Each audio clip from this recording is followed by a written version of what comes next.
चलें अशार से ही आगाज़ करते हैं और इसके बाद फिर आगे चलते हैं गुफ्तगू की तरफ। तो मैं कुछ शेर सुना देती हूँ। कयास तो बहुत सुने तू कौन है, कहीं सुनी से क्या खुले तू कौन है। कयास तो बहुत सुने तू कौन है, कहीं सुनी से क्या खुले तू कौन है। ये शक्ल की लिबास की बिसात क्या, कलाम कर पता चले तू कौन है। इसके साथ ही हम बढ़ते हैं उमैर नजमी की तरफ। और उमैर, आप अपनी किसी गज़ल से शुरुआत कीजिए, कुछ शेर सुनाइए। मैं पेश कर देता हूँ कुछ अशार जो ज़हन में आ रहे हैं इस वक्त के। बाज़ औक़ात ख़यालों में भटक जाता हूँ, बाज़ औक़ात ख़यालों में भटक जाता हूँ, इतना चलता हूँ कि बैठे हुए थक जाता हूँ।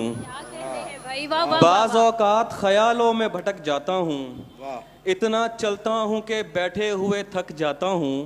एक चेहरा है जिसे देख के लम्हा भर को, एक चेहरा है जिसे देख के लम्हा भर को, दिल ठहर जाता है मैं आप धड़क जाता हूँ। बहुत शुक्रिया। एक चेहरा है जिसे देख के लम्हा भर को, दिल ठहर जाता है मैं आप धड़क जाता हूँ।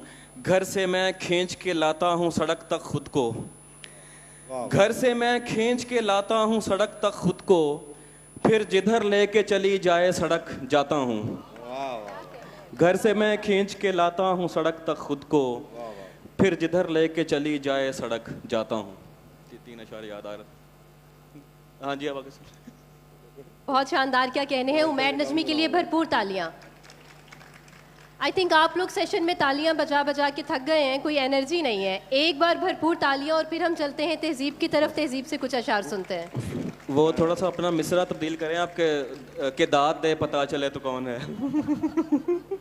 भाई दाद दें पता चले कि हम कराची में आए हैं। आप ये देखिए कि रहीम यार खान से, तौनसा से और मैं पिशावर से, सबसे ज़्यादा दूर से हम यहाँ आपकी मोहब्बत में बैठे हैं। तो हम चाहते हैं कि आप जागते रहें, तालियां बजाते रहें। और हल्की हल्की सर्दी भी है कराची में, लाहौर जैसी तो नहीं है, कम है, लेकिन माहौल को गरमाने के लिए आपकी तालियों की हमें बहुत ज़रूरत है। तहजीब, आप अशार सुनाइए। वो सही कह रही हैं, तुसी लगदा फौतगी ते आए हो, थोड़ा एनर्जी होनी चाहिए।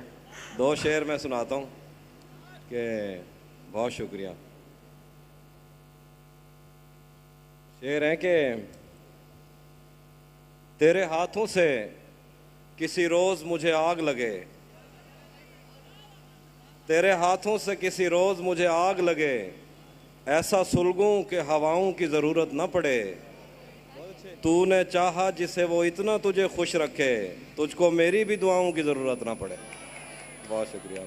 बहुत क्या कहने हैं।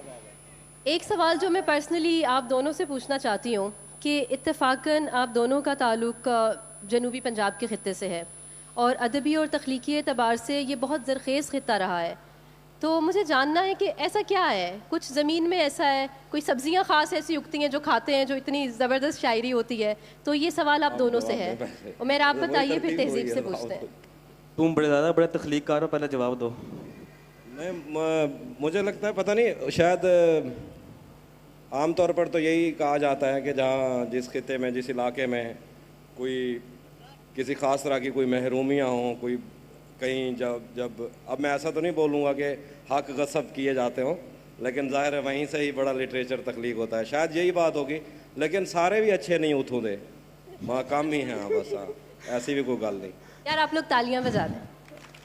मुझे लगता है ये सब्जेक्टिव मामला होता है। किसी खित्ते से कोई भी बड़ा शायर, बड़ा तख्लीकार पैदा हो सकता है, हो भी जाता है, नहीं भी होता, उससे क्या है। हाँ, बहुत अच्छी बात की। जिस खित्ते की आपने बात किया, मेरे ख्याल में उस खित्ते के लोग अपनी ज़मीन से अभी तक जुड़े हुए हैं। वहाँ तक अभी तक वो जिसे आप पीसफुल एनवायरनमेंट या सैनिटी जो आपको तख्लीक के लिए ज़रूरी होती है, जो अमन और जो एक बड़े शहरों की चहल पहल है, उससे अभी तक वो खित्ता कुछ हद तक बचा हुआ है। तो मेरे ख्याल में ऐसी जगह पर आपको ज़रा मौका मिलता है, रेट्रोस्पेक्शन, इंट्रोस्पेक्शन, जिसे जो भी आप कह लें इसको, उसके बाद एक बड़ी तख्लीक या जो भी आपको कुछ ना कुछ कहने का, कुछ लिखने का मौका मिलता है। तो मेरे ख्याल में एक इसलिए चंद वजूहात में से एक इसलिए इन्होंने जो है ना बाद में जवाब दिया, इन्होंने अच्छा जवाब सोच लिया। इनसे पूछो। ये भी ठीक है। क्या कहना है? मैं बाद में आया हूँ वैसे भी। अच्छा, तहजीब और उमैर, ये भी सवाल आप दोनों से है कि आप दोनों का जो तख्लीकी सफ़र है, ये पूरा सफ़र बहुत इंटरेस्टिंग है, बहुत अमेजिंग है और बहुत इम्प्रेसिव है। बहुत से लोग, हम सब लोग आइडियलाइज़ भी करते हैं इसको। ऐसी शोहरत, ऐसा तख्लीकी वफूर और ऐसी पर्सनालिटीज़, ये एक बहुत अच्छा कॉम्बिनेशन है। तो सब इसको चाहते हैं, लेकिन आई एम श्योर कि ये सफ़र बहुत आसान नहीं रहा होगा इन दोनों के लिए। बहुत से उतार चढ़ाव आते हैं। माशाल्लाह इनके सफ़र में ज़ाहिर है उतार तो कम है, चढ़ाव ज़्यादा हैं, लेकिन मैं फिर भी पूछना चाहती हूँ कि ओवरऑल ये सफ़र कैसा रहा और कोई ऐसे लम्हे भी आते हैं इस सफ़र में जो हमें देखने में तो बहुत ज़्यादा लग रहा है इल्यूमिनेटेड सा, कोई ऐसा जो आपको डाउन कर दे कोई लम्हा, या किस तरह से ये पूरा सफ़र कैसे रहा और किस तरह से आप इसको कैसे सम अप करेंगे? मेरे ख्याल में कोई भी सफ़र हो उसमें उतार चढ़ाव या रस्तों के जो मोड़ होते हैं वो तो एक हकीकत है। कोई भी रास्ता बिल्कुल सीधा नहीं होता।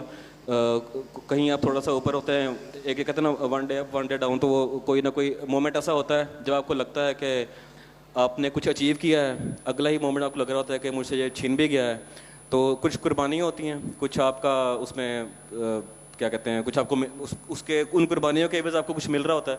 तो ये सारा सफ़र ऐसे ही चलता है। और जैसे आपने कहा कि इंटरेस्टिंग तो सारी बात है, अभी तक का सफ़र ऐसे ही है।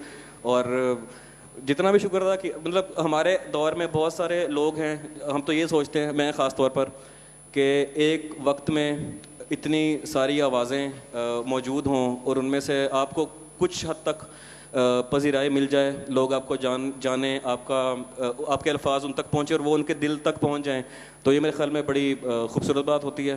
तो यही काफ़ी है, अभी तक यही चलता रहे तो बहुत है। मेरे ख्याल में इससे बड़ी किसी भी तख्लीक़कार के लिए कोई अचीवमेंट या अवार्ड नहीं होता। तो ये बड़ी अच्छी बात। इस पर भी तालियां नहीं बज रही हैं, बताएं कैसे बजे? मुझे भी सेम यही लगता है। जैसे मैंने कभी ऐसा सोचा नहीं था, मतलब कि शायरी में कुछ ऐसा भी होगा, कभी ऐसे दिन आएंगे जब लोग इतने ज़्यादा लोग तादाद में सुनेंगे।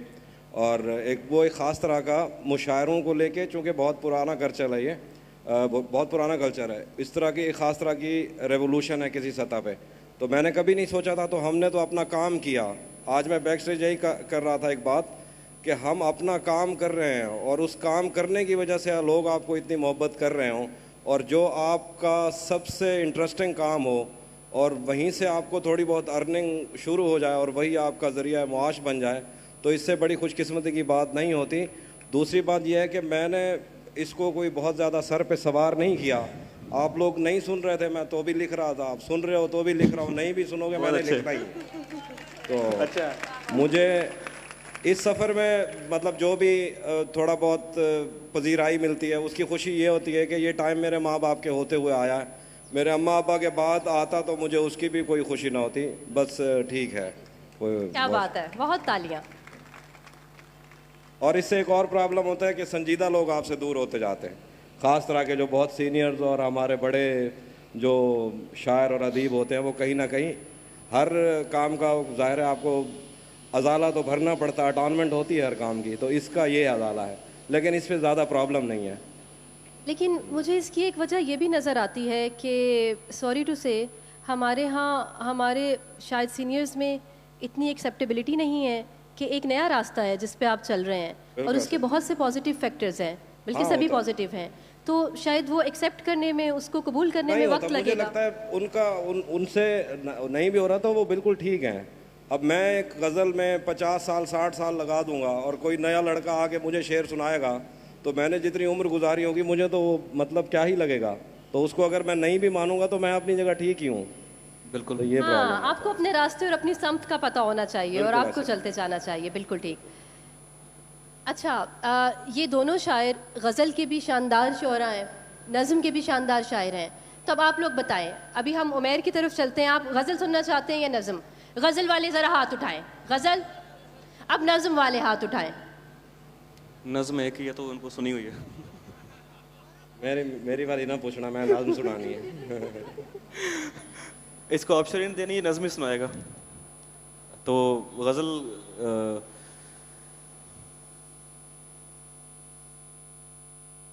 कोई भी जो इस वक्त ज़हन में आ रही है मैं पेश करता हूँ कि बस एक उसी पे तो पूरी तरह आया हूँ मैं, बस एक उसी पे तो पूरी तरह आया हूँ मैं, वो कह रहा है मुझे रायगा तो हाँ हूँ मैं।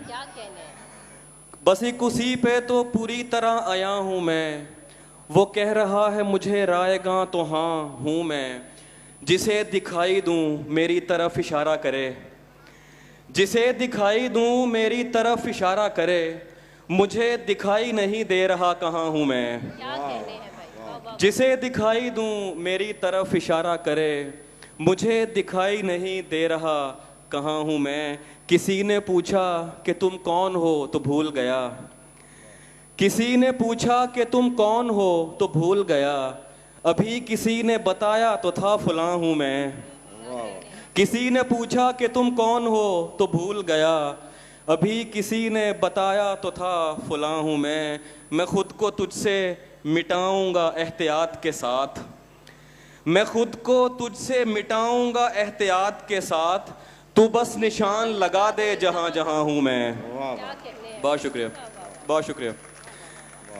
मैं खुद को तुझसे मिटाऊंगा एहतियात के साथ, तू बस निशान लगा दे जहां जहां हूं मैं।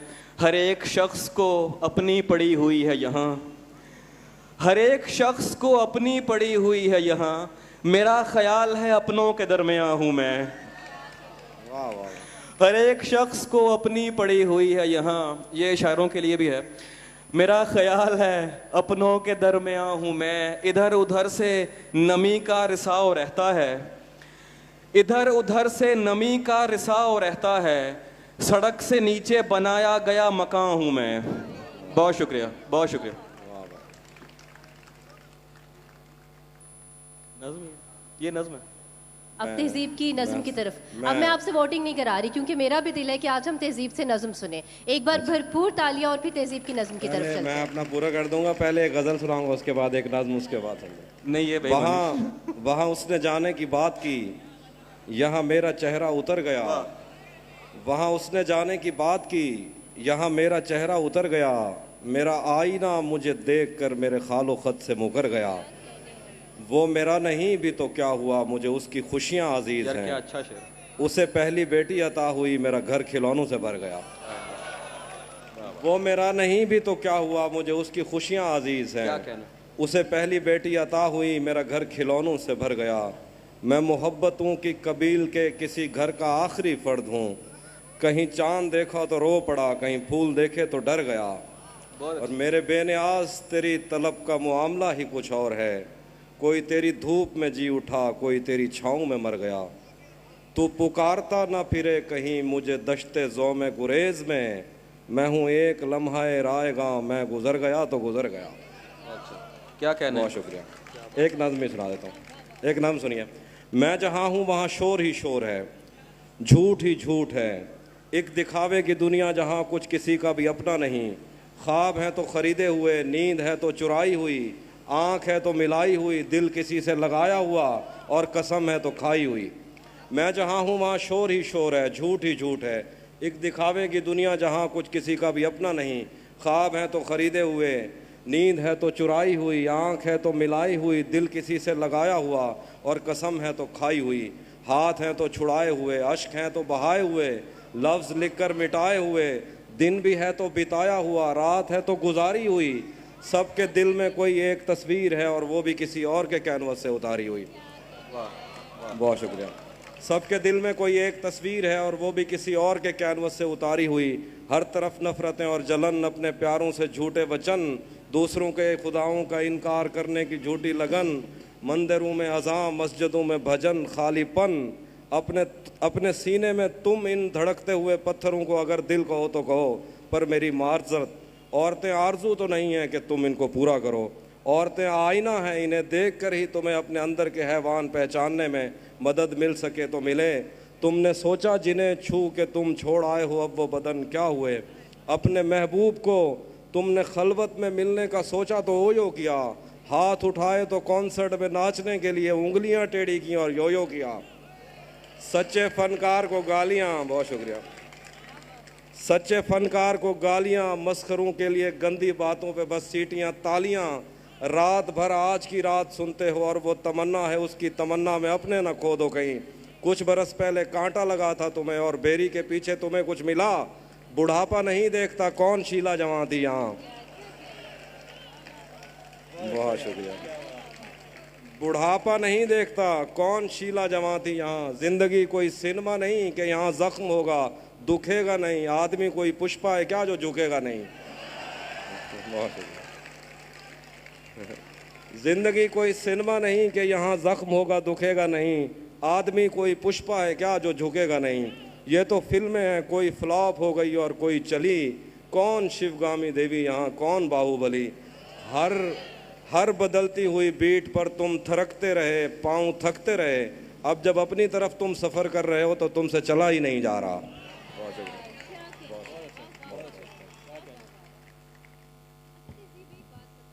जी जी।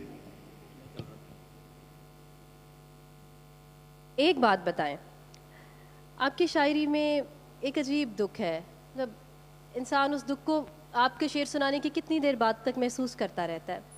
लेकिन आपकी शख्सियत के बारे में एक दिलचस्प बात यह है कि आपका सेंस ऑफ ह्यूमर बहुत अच्छा है, बड़ा ज़बरदस्त है। तो ये शुरू से ही है और कभी इस टैलेंट को यूटिलाइज करने का नहीं सोचा? नहीं, मैं शुरू में ज़ाहिर है इस कायनात में सफरिंग ज़्यादा है ना, दुख ज़्यादा है।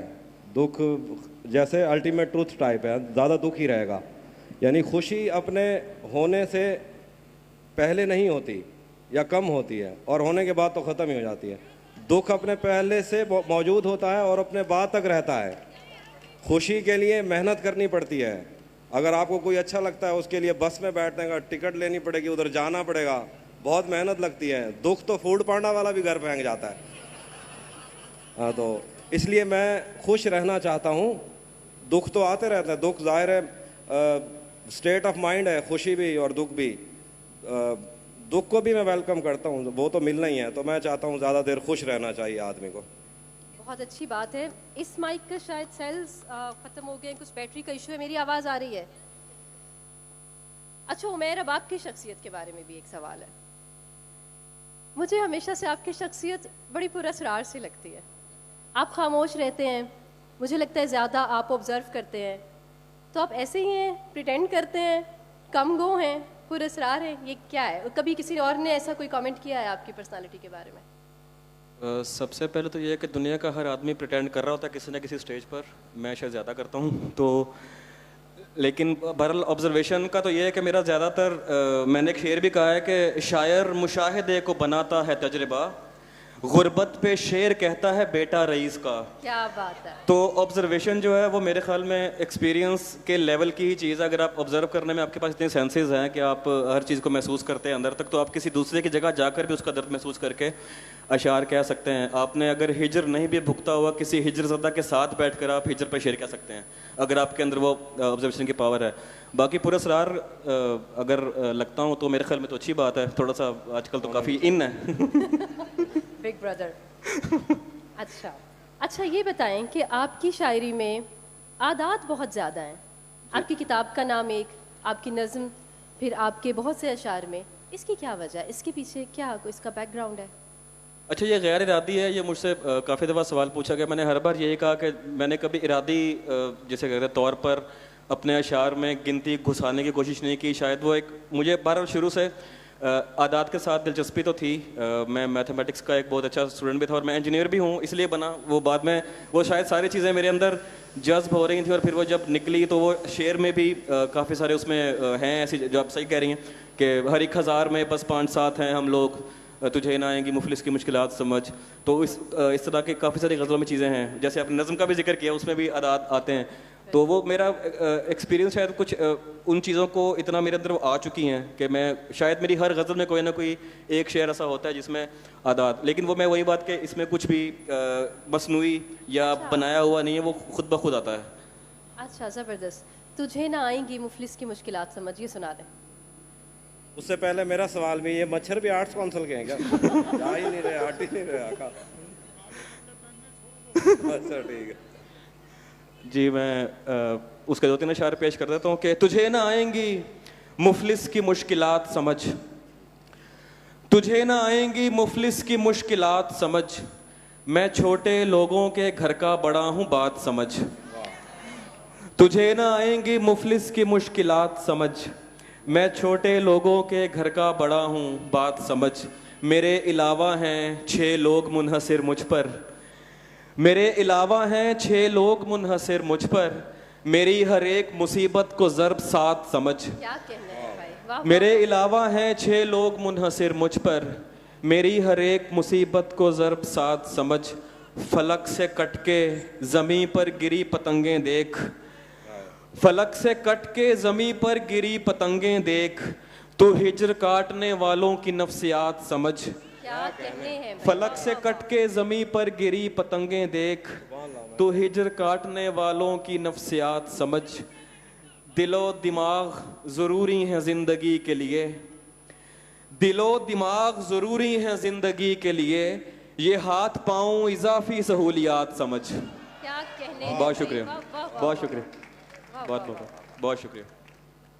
तहजीब, मेरा दिल चाह रहा है आज आपसे फरमाइश करूं, कोई पुरानी गज़ल सुनाए, दरीचे से हवाएं ना आए, या तू तो कहता था राबते रहेंगे, कुछ पुराना, और एक नहीं 2-3 सुनाए।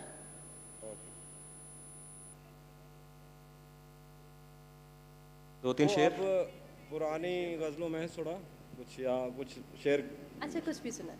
कुछ और मैं सुना देता हूँ।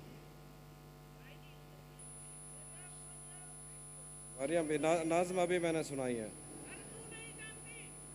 तू भी नहीं जानता।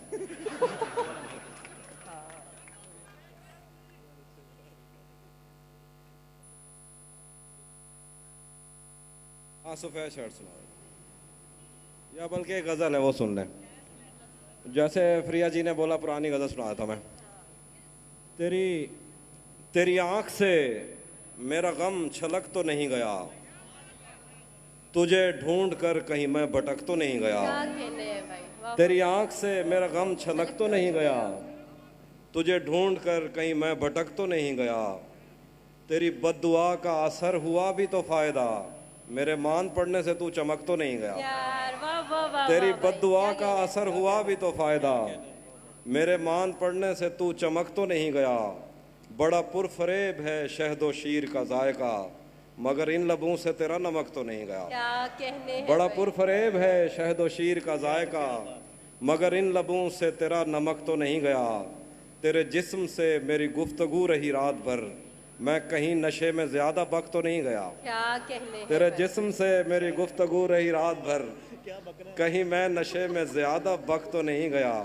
ये जो इतने प्यार से देखता है तो आजकल, मेरे दोस्त तू कहीं मुझसे थक तो नहीं गया। क्या कहने हैं, ये जो इतने प्यार से देखता है तो आजकल, मेरे दोस्त तू कहीं मुझसे थक तो नहीं गया।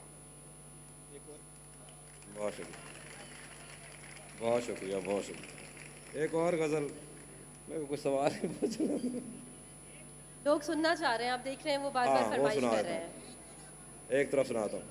जब से उसने खींचा है खिड़की का पर्दा एक तरफ, जब से उसने खींचा है खिड़की का पर्दा एक तरफ, उसका कमरा एक तरफ है बाकी दुनिया एक तरफ। क्या कहने हैं भाई, वाह जब वाह, से वाह। उसने खींचा है खिड़की का पर्दा एक तरफ, उसका कमरा एक तरफ है बाकी दुनिया एक तरफ। एक तरफ तुम्हें जल्दी है उसके दिल में घर करने की, एक तरफ वो कर देता है रफ्ता रफ्ता एक तरफ। क्या एक तरफ तुम्हें जल्दी है उसके दिल में घर करने की, एक तरफ वो कर देता है रफ्ता रफ्ता एक तरफ। और यूं तो आज भी तेरा दुख दिल दहला देता है, लेकिन तुझसे जुदा होने के बाद का पहला हफ्ता एक तरफ। यूं तो आज भी तेरा दुख दिल दहला देता है, लेकिन तुझसे जुदा होने के बाद का पहला हफ्ता एक तरफ। मेरी मर्जी थी मैं लहरें चुनता या जर्रे चुनता, उसने दरिया एक तरफ रखा और सहरा एक तरफ। और आखिरी शेर है कि तेरी आंखों ने मुझसे मेरी खुददारी छीनी, वरना पाँव की ठोकर से कर देता था मैं दुनिया एक तरफ। क्या कहना है? तेरी आंखों ने मुझसे मेरी खुददारी छीनी, वरना पाँव की ठोकर से कर देता था मैं दुनिया एक तरफ। अपना पसंदीदा आदमी इधर उधर हो जाए ना तो सारी खुददारी बाहर आ जाती है। आमिर सोहेल की 3 लाइनें हैं। कसम है आदम व हव्वा की पहली आशनाई की, मेरे हमराह तुम होती तो मैं तस्मों से दुनिया बांध देता। हाय हाय हाय, क्या कहना है, वाह वाह वाह वाह। अच्छा, आप दोनों से एक और सवाल कि कुछ नौजवानों के लिए, इनमें से कुछ लोग बहुत अच्छे शायर हैं, इनमें बहुत ज़्यादा पोटेंशियल है, अब हर एक की किस्मत में नहीं होता कि उसको बहुत अच्छा प्लेटफॉर्म भी मिल जाए, और बहुत ज़्यादा कहीं पे नुमाइंदगी करने का मौका भी मिल जाए, तो इन लोगों के लिए क्या है, क्या गाइडलाइन है? कुछ लिख रहा है कोई, किसी सीनियर को दिखाना भी चाहते हैं तो वो अवेलेबल नहीं होते, तो क्या करेंगे लोग? करके वाइंड अप कर दूं, आप करेंगे। प्लेटफॉर्म के हवाले से तो यही है कि आजकल तो हर एक को प्लेटफॉर्म मिला हुआ है, मतलब सोशल मीडिया से बड़ा प्लेटफॉर्म तो मेरे ख्याल में कोई नहीं हो सकता। हमें भी शायद, हम भी उसी के फैज़याब हैं, और हम वो चीज़ें जो हम चाहते थे कि दुनिया तक पहुँचें, और वो पहले बड़े महदूद मुशायरा होता था कि जो ऑडियंस आ रही है वो आके सुन रही है और जा रही है, आप ज़बान जिसे कहते हैं कि सामीन आपका कलाम या जो भी सीना ब सीना जो भी वो चलता था पहले, या आपको कहीं किताब में पढ़ लिया आपके अल्फाज, हाँ वो देर पा था असर, जो आपका लफ्ज़ पढ़ता है उसके जहन पर नक्श हो जाते हैं, वो याद करते हैं, कहीं बैठ के महफिलों में सुनाए जाते थे, तो वो उनका असर देर पा था। आजकल ऑडियंस की रेंज ज़्यादा हो गई है, आपको रीच ज़्यादा मिलती है, लोग सुनते हैं लेकिन उतने जल्दी भूल भी जाते हैं, क्योंकि इतना शोर है, इतनी आवाज़ें, जैसे मैंने पहले बताया, उसमें से फिर आपको अपना आप वहीं रखने के लिए बहुत मेहनत दुगनी हो गई है मेरे ख्याल में। जैसे पहले दौर में एक चैनल था PTV, उस पर जिसकी गज़ल गाई गई, जिसका कलाम पढ़ा गया, वो हर घर में पहुँच गया, और उसके बाद में, और क्योंकि उसके साथ और कोई नहीं है देर तक, या उसके साथ कई लोग हैं 3-4 जो आप सुन रहे हैं बार बार, तो वो कुछ लोग थे जो हाउस होल्ड नेम्स बन गए। आजकल मंजर आम पर आना बहुत आसान है, टिके रहना बहुत मुश्किल है, और उसके लिए दुगनी मेहनत चाहिए। तो वो ये मेरे ख्याल में ये फ़र्क है दोनों मीडियम्स में, कल राज में। तो नई नस्ल से यही है कि टिके रहने के लिए आपके पीछे स्ट्रॉन्ग कंटेंट, और कंटेंट आता है मुताले से, तो किताबों से जुड़े रहें, पढ़ते रहें, ऑब्ज़र्व करते रहें, मुशाहिदा आपका इतना हो कि आप चीज़ें जो देख रहे हैं वो आपको अल्फाज में, आप ख्याल जो है आपका वो अल्फाज में आपको ढालना आता हो, तो कहीं नहीं जाने वाले आप रहेंगे। बहुत अच्छी बात की आपने, तहज़ीब आप बताइए। मैं भी बस यही कहूँगा, अगर जो नए लिखने वाले हैं उनको शायरी का शौक़ है, तो हमारी आखिरी नस्ल थी जिन्होंने टाइम दिया। कोई इसमें चोर सुच नहीं होता, दुनिया के किसी आर्ट में भी आपको कम से कम 20 से 25 साल लगाने पड़ेंगे, ख्वार होना पड़ेगा, जोहरियों के पास बैठना पड़ेगा, कुत्तों के पीछे भागना पड़ेगा, चौबारों में बैठ के चाय पीनी पड़ेगी, आसमानों की तरफ देखना पड़ेगा, खलाओं में घूरना पड़ेगा। तो आपको 20-25 साल लगाने हैं, किताबें पढ़नी है, शायरी पढ़नी है, उसके बाद मैक्सिमम इश्क करो, जितना इश्क सिखाएगा उतना ये सिर्फ आप ही कह सकता था, मैं सॉरी। मैक्सिमम इश्क करो, और उससे क्या होगा कि एक तो आपकी पर्सनैलिटी ग्रूम होगी, ऊपर से जो जितने आपको छोड़ते जाएंगे ना, वो उतने ही आपके खून में शामिल होते जाएंगे। ये मैक्सिमम इश्क क्या है? मैक्सिमम लोगों से है या इश्क को क्वांटिफाई किया है? नहीं, मैक्सिमम लोगों से मैक्सिमम इश्क करो। और इसमें नुकसान होता है। ज़िशान अतर साहब के मुझे 2 शेर याद आते हैं। दुनिया में जिस जगह भी खसारे का काम है, मेरी तरह किसी थके हारे का काम है। बच्चों को मैंने इश्क से रोका नहीं, मगर बस ये बता दिया है खसारे का काम है। बहुत शुक्रिया। अच्छा, वाइंड अप करने से पहले आप इतने आसानी से बच के निकल रही हैं हमसे सुना के, थोड़ा सा अपना भी कुछ सुना दें आखिर में। चलिए, मैं जल्दी से 3-4 अशार सुनाती हूँ, फिर इसको वाइंड अप करते हैं। हम एक शहर में जब सांस ले रहे होंगे, वाह। हम एक शहर में जब सांस ले रहे होंगे, हमारे बीच ज़मानों के फासले होंगे। वो चाहता तो ये हालात ठीक हो जाते। वाह, क्या कहना। वो चाहता तो ये हालात ठीक हो जाते।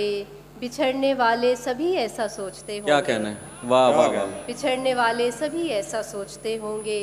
ये बेबसी से तेरी राह देखने वाले गए दिनों में तेरे ख्वाब देखते होंगे। ये बेबसी से तेरी राह देखने वाले गए दिनों में तेरे ख्वाब देखते होंगे। कहा भी था कि ज़्यादा करीब मत आओ, कहा भी था कि ज़्यादा करीब मत आओ। बताया था कि तुम्हें मुझसे मसले होंगे, बताया था कि तुम्हें मुझसे मसले होंगे। वही सिफ़ातो खसाइल हैं और वही लहजे, वही सिफ़ातो खसाइल हैं और वही लहजे। ये लोग पहले कभी भेड़िए रहे होंगे। आप सबकी समातों का इतनी मोहब्बतों से सुनने का बहुत शुक्रिया। एक बार फिर हमारे मेहमानों के लिए बहुत सी तालियां, आर्ट्स काउंसिल के लिए, शाह साहब के लिए तालियां, बहुत शुक्रिया। Thank you sir.